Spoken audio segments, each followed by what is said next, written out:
Қайырлы күн, балдар. Бүгін біз 4-ші сынып қазақ тілі ережелерімен танысатын боламыз. Видеоны көрмес алдын арнаға жазылып кетіңіз. Біріншісі, зат есім. Заттың атын білдіреді. Адам, жануар, зат, құбылыс. Сұрақтары кім, не? Мысалы, оқушы, кітап, мысық. Бұл зат есімге жатады. Кім, оқушы, не, кітап, не, оқушы, не, мысық. 2. Сын есім. Заттың сынын, түрін, түсін, сапасын білдіреді. Сұрақтары қандай, қай? Әдемі, үлкен, жасыл. 3-шісіне өтетін болсақ, сан есім. Заттың санын, ретін білдіреді. Сұрақтары неше, қанша, нешінші. Мысалы, 5, 100, 2. 4. Етістік. Қимылды әрекетті білдіреді. Сұрақтары не істеді, не істеп жатыр, не істемек. Мысалы, оқыды, жүгіріп жүр, ойнамақ. Етістікті біз күнделікті өмірде көп қолданамыз, балдар. Мысалы, мен бүгін сабақ орындадым, мен бүгін жүгірдім. Бұл не істеді, сабақ оқыдым.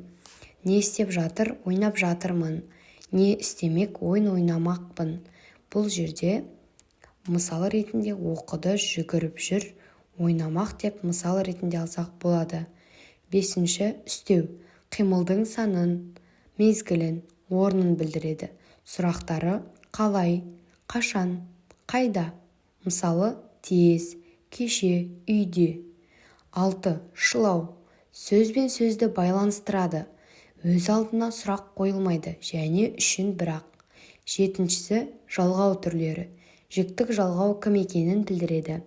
Мен, мің, сен, сің. Септік жалғау сөздердегі сөйлемдегі қызметін білдіреді. Көптік жалғау көп затты білдіреді. Лар, лер. 8. Буын түрлері. Ашық буын даба, тұйық буын ат, қант. Бітеу буын бар, бас.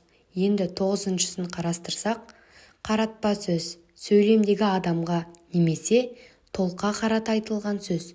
Ол сөйлемнің басты мүшелерімен байланыспайды. Ережесі қысқаша. Қаратпа сөз біреудің назарын аудару үшін қолданылады. Сұрақ кімге бағытталып айтылды? Білу керек.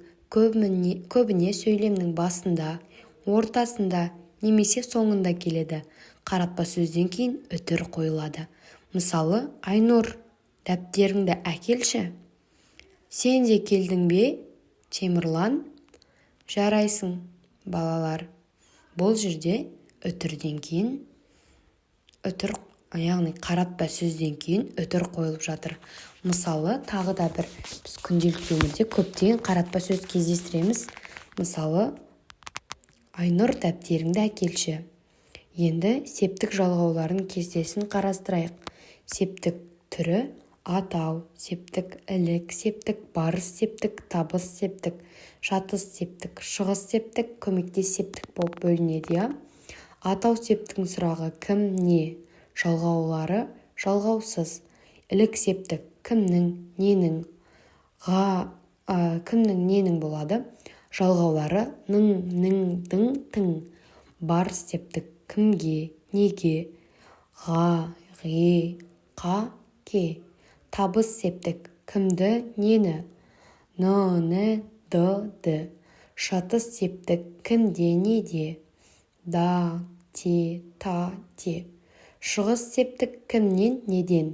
Дан, ден, тан, тен. Көмектес септік кіммен, не. Кіммен, немен. Мен, пен, бен. Енді бұлардың жалғауларына, яғни сұрақтарына мысал құрайық. Мысалы, кім, не? Бұл кітап. Не, кітап. Кімнің, ненің? Аружанның қаламы. Кімнің қаламы? Аружанның қаламы. Кімге, неге? Мұғалімге барды. Кімге барды? Мұғалімге барды. Кімді, нені? Ойыншықты алды. Кім нені алды? Ойыншықты алды. Кімде, неде? Сыныпта отыр. Неде отыр? Сыныпта отыр. Кімнен, неден? Мектептен келді. Неден келді? Мектептен келді. Кіммен? Досыммен ойнады. Осы видеодан кейін қазақ тілі 4-ші сынып ережесін жаттап алуға болады. Видео ұнаса арнаға жазылып кетіңіз.